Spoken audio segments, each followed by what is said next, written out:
This call may be monitored and recorded for quality assurance. This job would be great if it wasn't for the fucking customers. You're always the stupid it is you take lessons. Just calm down. Oh, fuck you! You can't handle the truth. This call may be monitored and recorded for quality assurance. In other words, be nice, asshole. Welcome to another episode of Q as in Cucumber, the podcast where we point and laugh at stupid companies, customers, and coworkers alike. I'm Lara Mack. And I'm Tanya Edwards. We're back, bitches. Hey Okay, there. so we're going to record. I'm technically going to put these two out backwards. Tomorrow is the 1-6 committee primetime hearing. That we are so excited for.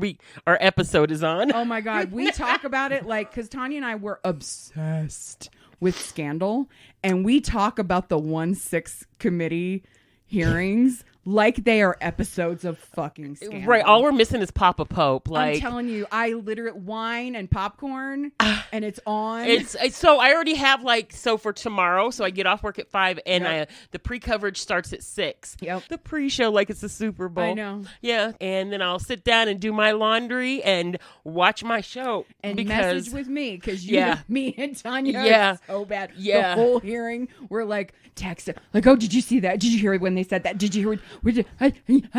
We are so into it. But that's gonna be.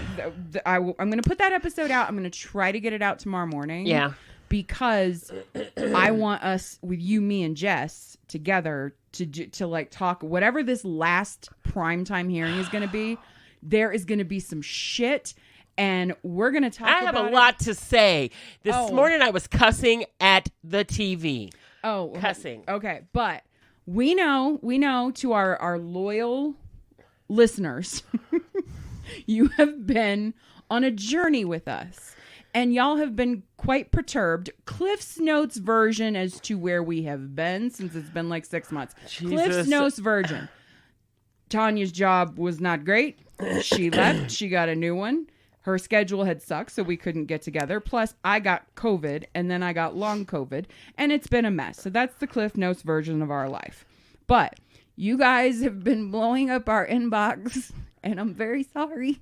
I apologize. Then it didn't help. Like, once I got into my new schedule, then I got COVID. Tanya got COVID. Yeah, I got, and I've been so lucky, like the last 2.5 years, like I've been staying away from everything, and boom, there it was. Just God, it gave it to the grandbaby. The grandbaby gave it to my son and daughter-in-law. I mean, everybody's fine. Everybody is good. Thank everybody's healthy. Those bastards, the three of them, oh yeah, they were got living through their best it. Life. Yeah, they were over there like in 3 days, testing negative and going places. Oh, Tanya was so mad. I was down for 2 weeks. 2 weeks. Tanya's messaging me all pissed off.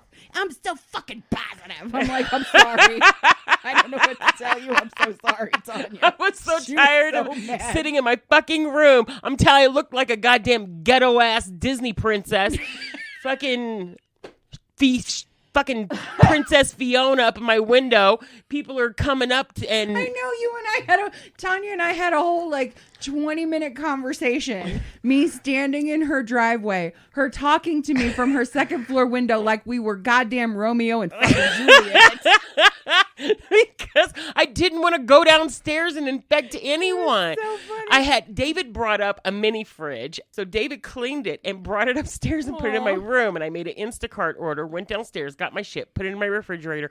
And I was upstairs all weekend long, like the whole time. At least you were courteous about it. I was. And when I would go downstairs. Still shocked David didn't get it. So it has been a wild couple of months. I appreciate all the messages. Y'all, we kind of just dropped off the face of the earth, but honestly, I feel like I kind of needed it. Unfortunately, the world has changed quite a bit since the last time that we talked. So thank you for being so patient with us. We dropped off the face of the planet. Unfortunately, just other things just took priority, and we're really sorry. But to our loyal ass listeners who have been blowing up our inbox wanting to have us talk about Theranos. Because the trials both are finally over. And I got to give it up to Fungi. I think from our YouTube comments, I want to say you were right that they were going to... I think Fungi predicted that they were both going to be convicted on everything. I think. Yeah. But I know Pungai Fungai thought that Balwani was going to get convicted on everything. I got to say, you were right. But here's the thing. We said it. Yeah. He's the scare. You said specifically, he's the scary brown guy. Yep. That she's going to pin it on. He intimidated me.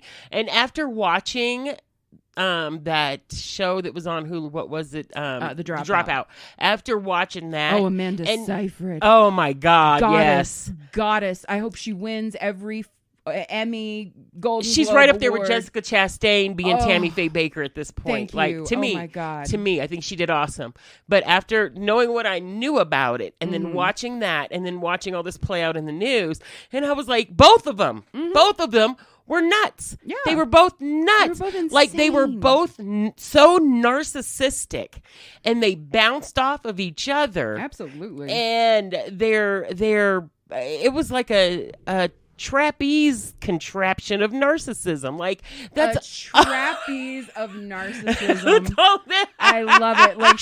Like if she let go of the narcissism for just a second, he snatched it and he snatched her up. Motherfucker. Episode title: A Trapeze of narcissism. That's what it was to me. Okay, so because we want to get to recording our 1/6 episode, we're just going to touch on this real quick because honestly, this was not as dramatic as Elizabeth Holmes' trial, which of course it wasn't as dramatic as Elizabeth Holmes' trial. Well, nobody made a whole Hulu series about Sunny Balwani either. Yeah, I mean, it's all her. It was her. It was her. She was the draw. She was, that it was her. She thought she was the female Steve Jobs. She was Stephanie Jobs or some shit. That's what you called it. And she is the one who brought this to him. And can I just say that the age difference, especially like I'm all for, okay, whatever. Do you, boo-boo. Do you. But when they met. Oh, yeah. That was super fucking, I didn't realize, and I know that we had talked about when she met him. Yeah. But it didn't occur to me until I was watching that show that I was like, she was a little fucking kid. It's kind of like have you seen the story about Elon Musk's dad? No. You haven't seen this story? No. Dude, okay. He creeps me the fuck out. Sidebar. Holy shit, guys. Warning. Wait, I have to look this up. No. Don't you dare. Don't you dare. Oh, okay. Warning. I'm about to explode Tanya's brain. Everybody, Oh, am I going to be... stand back. Am I going to throw up in my mouth? Yes, you are. I'm sorry. Elon Musk's dad.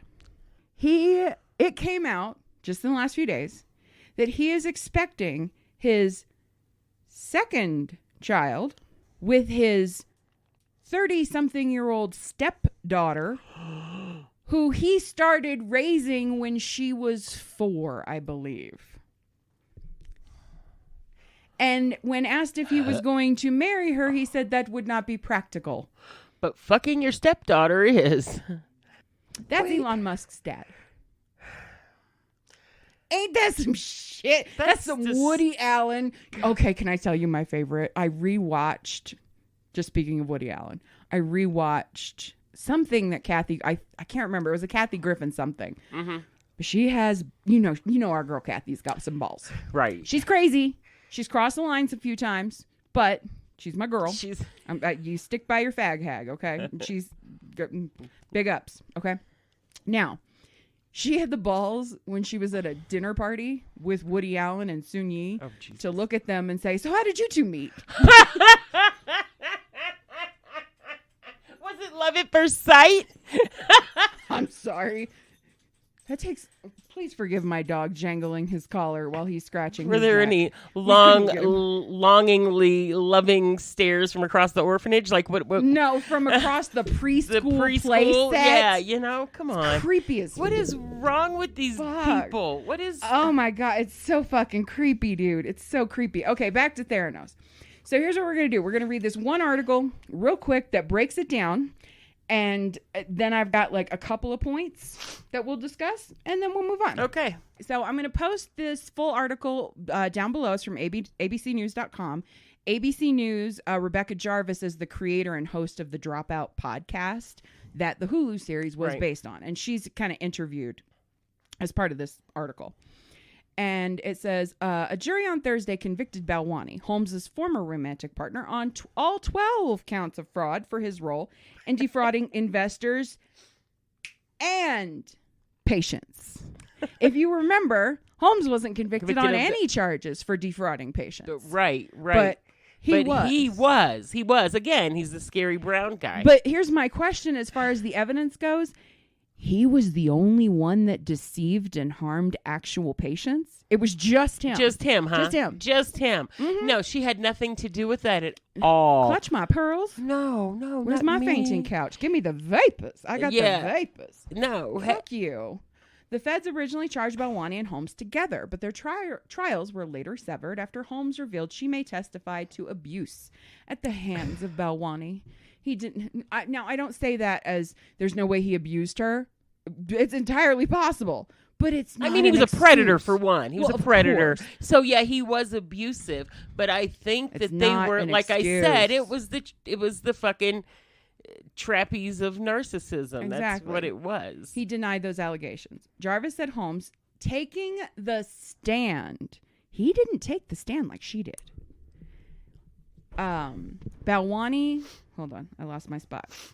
Jarvis said Holmes taking the stand was a key factor in the different outcomes. The abuse claims did not come up at his trial, but for Holmes' 7 days of testimony, there were a big portion of what she talked about, Jarvis told this interviewer. The biggest difference is that he didn't take the stand to say, I didn't do this, or raise his own objections to the claims against him. Jarvis noted that the federal government filed its charges against the duo. Balwani's attorney initially told her in 2018 this was a business failure and they were in it together. Things changed once they faced separate trials and evidence, such as texts and emails that implicated Balwani came to light.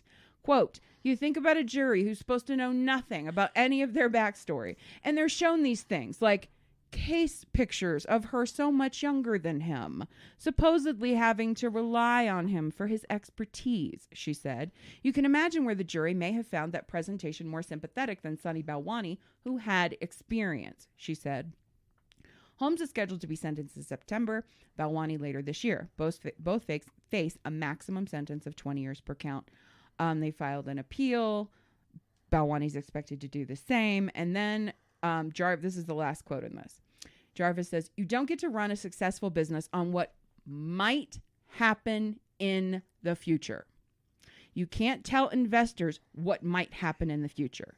You can't tell patients that your product might someday be up to snuff when it isn't. Period.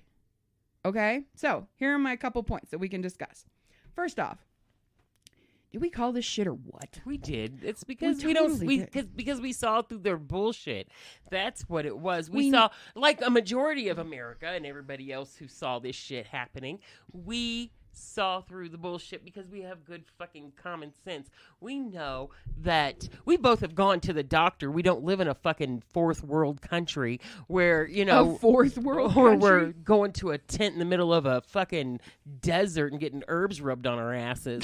We go to the real doctor in the real world, and we know that it takes more than a fucking drop of blood. And we knew that it wasn't a fucking magic machine. But I think also, and here's the thing, I think we also know that health and medicine and science is real.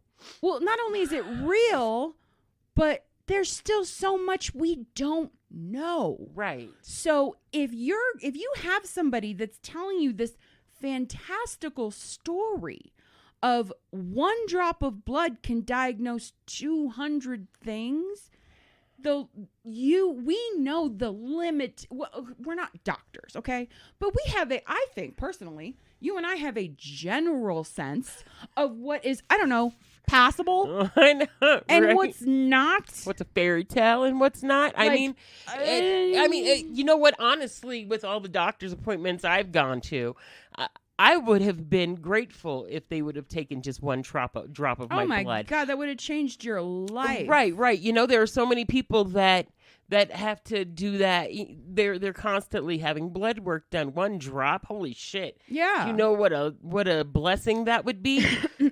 But I know with technology and with medical science and all of that, it's just not something that is possible. Like, I would have serious doubts. Right. Like, because I'm thinking, like, I'm not a phlebotomist or a lab tech or anything like that, but they take that blood and they break it up and they do, like, with those 6 vials of blood they take from me, they do 25 different things. Right. It defies the laws of common sense. If my world class, medically trained doctors can't do it with 1 drop of blood, then why in the fuck would I think that this weird ass girl who dropped out of school and didn't had absolutely no social sense or any, I mean, she was weird, could no medical background whatsoever,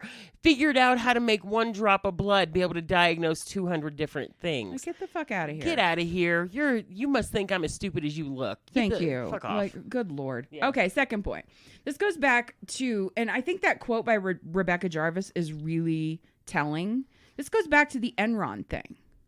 What ultimately brought Enron down? Do you remember this? It's called mark to market. Right? Mark to market was the accounting treatment that Enron was given permission to use, that said that as soon as they signed a deal, whether the deal actually made physical money or not, they could put the projected revenue on their books now. Right. So eventually all Enron cared about doing was getting deals. It didn't matter that no money. So when people are like, where'd the money go? The money never existed. Right. It didn't. There was real money that was in 401ks and all that stuff. Yes, absolutely. That money existed. But the money that the profits and the revenue that the company was generating was non-existent. Was not real. Yeah. And I feel like that quote of Rebecca Jarvis really goes back, that it really connected the two for me. You can't sit here and say to people and patients, this is maybe going to work Sunday when we work the bugs out, but we're going to test it on you. And we're not even telling you we're testing it on you. We're telling you it works right now. You can't do that. Like, yes, venture capitalism is an important part of our economy. I get it. We need venture capitalism to fund good ideas. But this bullshit, don't get fucking charmed by a blonde bitch with big blue eyes that never blinks. She's so weird. That never blinks. No matter what, she never blinks. She never blinks. Like, she's such fucking Adderall or something. What the and fuck? for some fucking reason, you gave this bitch $1 billion. $1 billion. Like, all I'm saying is, we as a society, yes, venture capitalism is important, but if you are trusting somebody to telling you what is going to happen, yes, there are goals and yes, there are hypotheticals, but you need to have a solid foundation of which to build upon. If you as a venture capitalist are looking at an idea that does not have a solid foundation that it's built upon, and you could have asked any number of experts that would have told you this was bullshit. Right? I mean, it's a great idea. It's a great idea, but every actual scientist working in this kind of field said no. Was like, no. It's not going to Within 30 seconds, they were like fucking Phyllis Gardner. Aunt Jackie played her. Oh, God, love her. Lori Metcalf. Brava. She was she was so mad whenever the girl walked in there and quoted some fucking Yoda to her. Oh my God. She was so mad. She was like, never quote Yoda. And then Yoda is a fictional character. Oh my God. That and then had it on her brilliant. wall. And then had it on the wall. And you know what? That was just that shit. And that was real. Yeah. That was real. That was a personal fuck you to Phyllis Gardner. You know it was. It had to be. Yeah, like, look. That was just look how you didn't even believe in me. Now look. And that's why they named the cloud that they were going to store all this data in Yoda. Just to rub it in her fucking. You know it was. So weird. You know it. All right, third point, and then we will move on. To compound the issues of why he was convicted. He's older. He's male. He's brown. And the biggest thing, when you combine those three things with The emails and the data were so damning. They had nothing to point to as a defense if he does not take the stand. But he can't take the stand. He's not credible. He's not likable. He can't tell the truth because it's more damning. And unlike her, and she was at least, maybe it was an accident. I have a feeling it was pure dumb luck. Okay. But she at least built in a fall guy. Well, he didn't build in a fall guy. Yeah. It's like, you know, the line of people that are like doing sandbags and like handing, and the last guy goes to hand a sandbag and there's nobody there. Like that's what Sunny Balwani, there was nobody for him to point to. Yeah. Who else? There's nobody. She had a fall guy. He did not have one. And that is why he got convicted. Now, last thing I will say, I have struggled on this podcast, and this is a story for everybody, but even with everything we have known, and I know you disagree with me, but even with everything that we have known about what happened with the whole Theranos thing and the involvement of Walgreens, I have still been a loyal Walgreens customer until this week. Yeah, I'm done with Walgreens. Yeah. I don't understand. Okay, I'm going to rant about this for a second, and then I'm going to tell the story. I don't understand how a CVS right across the street is open from 9 a.m. to 10 a.m. Monday through Friday, 9 a.m. to 6 p.m. Saturday and Sunday. And the Walgreens right across the street is now open from 9 to 6 Monday through Friday and not open on the weekends. And apparently that's almost all the Walgreens now. The one by my house down in the ghetto is. So, oh no, they're moving to this. Are they? Yes. And this is I complained to corporate when what happened when I tell you the story, and that is what she explained to me. She said there's a national pharmacist shortage. Why the fuck is CVS able to keep pharmacists? Because with that schedule, that's at least 2 pharmacists. Because they're not janky. Like, fuck right the fuck off. I'm so mad. Okay, so here's what happened with Walgreens. Woo! And I have to believe that somehow this is tied into the Theranos thing. They lost a lot of money. A lot of money. They lost a lot of money on that, and they lost a lot of reputation on that. So every time I go into Walgreens to go get a prescription, they have the one by my house has like a little booth. Oh, yeah. And I always keep thinking, is that where they were going to do this testing? Yeah. Is that where? So I always try to open the door. Now they use it for vaccinations. Yeah, but yeah. That was not the original plan. Yeah. That was not the original plan. All right. So here's what happened. Oh, my God. I had a prescription. I was working, right? And my job is just paperwork. I don't talk to clients anymore. So it's all just paperwork. So I have my earbuds in all day and I'm working and I zone the fuck out. I do it every day. And I had a prescription that I wanted to make sure would be ready. My doctor had just sent it over the night before, but they had closed, of course, because who the fuck? I have to take vacation to pick up my prescriptions? Oh. You're open from 9 to 6. I start work at 8. I don't get off until 5. And now there's a line literally around the block. So if I want to get my prescription, I either have to come on my lunch hour, where there's also a line around the block, come after work, there's a line around the block, and I don't even get home to eat until, I don't know, 6:45, which is stupid. Right? With a 9-year-old. Whatever. Okay. Or I have to take vacation from my job to pick up my prescription. It's dumb. Okay. But I was trying to be a loyal Walgreens customer because honestly, that CVS parking lot is a bitch and a half to get in and out of from where we live. So get this shit. So I call, pharmacy opens at 9. I call at 10. Okay. And I'm on hold. And it says there are more than 3 callers ahead of me, which every time I call Walgreens now, that's pretty much standard. More than 3 callers ahead of me. Because everybody's calling and nobody can answer the phone. And it's pretty well understood. So I just put in my earbuds and I'm just working. And I zone the fuck out, right? All of a sudden I look at the clock. It's 12:10. I'm like, I've been on fucking hold for 2 hours and 10 minutes. And now it's my lunchtime. So I'm like, okay, I'm going to go and I'm going to walk up to the counter. And I'm going to be like, yo, I'm standing here until you fill my prescription. And I'm not fucking leaving. Like, I was going to throw a fit. All of a sudden, I hear it. And then the line went dead.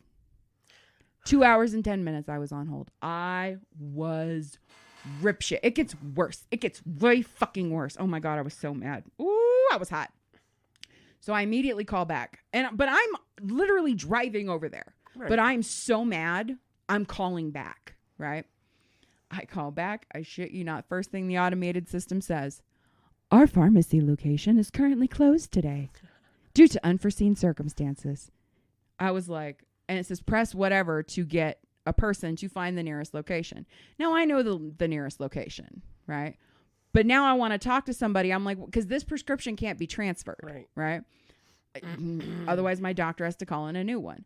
So I asked, I'm like, I can get it tomorrow. That's fine.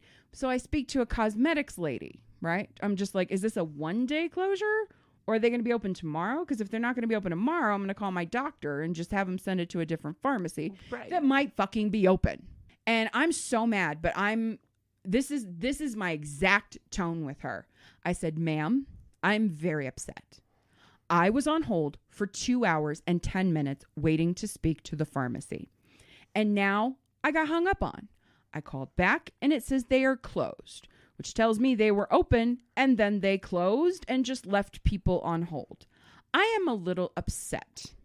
Can you please tell me if this is a 1-day thing or do I need to have my prescriptions moved to a different Walgreens? I said, can you tell me that? And that was literally my tone. Firm, little ticked off. Right. But I'm certainly not cussing her out or yelling at her. Right. Right. And I let her know, like, I am mad, but not at you. Right. And there's this long fucking pause. And she goes, well, could you be nice? Lost my shit. I was just like, I was silent. I was so mad. I was like, can you just give me the information? And she gave it to me and I hung up and I immediately called corporate, and the lady at corporate could not have been nicer. She was very sweet. She took my whole story and she was like, oh my. She was like, okay, I'm going to get this complaint, blah, blah, blah, blah, blah. They never called me. I said somebody was going to follow up. They never did. Fine, whatever. But yeah, that broke me. And I have to believe it has something to do with the public backlash, the investor backlash, the amount of money lost. Yeah. I mean, it was like $200 million. Well, you know, I've been getting a lot of dental work done the last few months. Mm-hmm. Like a lot. Mm-hmm. And it took them from about 9 o'clock in the morning until about 2 o'clock in the afternoon to get my goddamn prescription filled. And it was, so while I'm waiting, right, for my prescriptions, I sent some pictures to B, printed out of the baby. And I was like, yeah, 2 for 1, you know, just go pick them up. There you go. So I'm standing at the photo counter. And one person walks by me, another person walks by me, another person walks by me. Did you press the little button? Yeah, I did. I pressed and they just ignored it? And they just kept walking by me. Finally, I was like, hey, somebody work over here? And this lady came over there, and she was like, oh, sorry. I was like, okay. So then... so I was like, okay, so I asked her for my pictures. First she tells me they don't have my pictures. I was like, really? Because the email I have says that my pictures are done. And I put them, usually it only takes like an hour, and this has been like 6 hours because I just picked up my prescription that you guys took all fucking day to fill. But yeah. And so she was just like, oh, let me look. So then I have to spell my name. Let me look. Because clearly you didn't look already. Have to spell my name for her like 57 times. Finally, she finds my pictures. I get my pictures. They're the wrong fucking pictures. So I was like, you know what? I don't even fucking care. I don't care. But that Walgreens has slowly been going downhill. Like when I went in there around Christmas time to pick up a few things, because I had printed out some pictures for the kids for Christmas. Of the baby, and I was going to frame them and stuff. There was a guy that was walking. I didn't even know he worked there until I saw he had a name tag on. And it was so busy. It was like 2 days before Christmas. And he was like, fuck this shit. I'm not going to work here anymore. And he walked out. Oh my God. But it's a ghetto ass Walgreens, right? Seriously. Yeah. Reach out to us. So we can help you. We have common sense approaches you can take. Right. But you know what? I had a really shitty... so can I please tell you about my garbage man? Yes. No. We got to save that for Jessica. Okay. You already told us. Okay. You already told Yeah. us privately. Okay. So But yeah, so Walgreens was really pissing me off. And I've decided to like take all of my prescriptions and have them moved to a different Walgreens or like King Soopers or something. Just try and it. just verify that they're not changing their hours though. Because no, I just can't with them anymore. And I love that. I love the pharmacist. Oh yeah. Because the pharmacist is awesome. So when I was on all those antidepressants and then they put me on other medicine, he was like, if you take this and this, and I was like, there's reasons why they're doing this. Then when we found out I was diabetic, and he was like, okay, here's what we're doing. Then when Trump got put in office, he like bypassed everything. It gave me so many supplies like test strips and fucking metformin, and he gave me everything like in triples. Then when we found out I had cancer, he was like, what? He came from around the thing and was like, okay, what the fuck is going on? Oh, I mean, I is told you awesome. A few days after the blood clot in my heart, right? I went to pick up prescriptions, right? And I had TJ in the car with me, right? And I pulled up to the drive-thru, and the drive-thru lady immediately was like, oh my God, are you all right? And then she turned around to the three other girls working in there, and she was like, Laura's here. Because the hospital had been calling the pharmacy trying to get a complete list of all my medications. Right. And apparently they were like, because the hospital was trying to verify what I was on before I went into surgery to see if something could interact. So apparently when they called the pharmacy, they were in like a complete panic. Right. And scared the crap out of them. And these ladies know me. And they were immediately like, oh my God, what happened? Are you okay? And I shit you not. I had, because these ladies were all crowded up to the window, but only one of them could hear me on the phone. I literally drove around, parked, took TJ, we went in, and I told them the whole story. Right. Like, I used to have a relationship with those people. Not one person still works there anymore. And they would before they left, they would openly tell me, shit's bad. This sucks. And I swear to God, I feel like every time I go to the pharmacy, and I go like 3 times a month, I see people that I've never seen before. So the pharmacist, they're treating people like crazy. The pharmacist is still there. My pharmacist is still there. Well, that's nice. But the people who work there, like the girl who was standing up there looking like she looked like she was having a rough time of it. Like maybe she drank too much. Mm-hmm. And she was just like, "Can I help you?" Oh my God. Okay, so that is our rant about Theranos and how they fucked up Walgreens. And we are going to cover the sentencing in September. I promise. We will cover it. Oh, yeah. It's going to happen. But now we're going to record our Jan 6 episode. I'm literally going to put these out. We're recording them in the opposite order of which they are coming out. So, okay. We have a plan. We were supposed to get together with Miss Jessica to record this weekend. We were going to do like a big extravaganza, but unfortunately Miss Jessica got exposed to COVID, her and the kids. So we weren't able to do that. So Tanya and I really want to do like all 3 of us together, but we are the political junkies. So we are going to record that episode real quick. I'm going to try to put it out the day before the big one. Yeah. And then we'll do the big one. So if you don't like politics, just skip the next episode or skip. Sorry. Yeah. But this is some shit that. Sorry, we can't help ourselves. So we're going to rant about that. But in the meantime, keep sending your stories to qasincucumber@yahoo.com. Like, subscribe, do all that fun YouTube-y, podcasty, iTunes stuff, and have a good time. YouTube-y. So we will be back, I promise. So in the meantime, I'm Lara Mack. And I'm Tanya Edwards. Love your faces. Smooches. Say bye, Pete. Pete says bye too. Pizza. Pete says. This call may be monitored and recorded for quality assurance.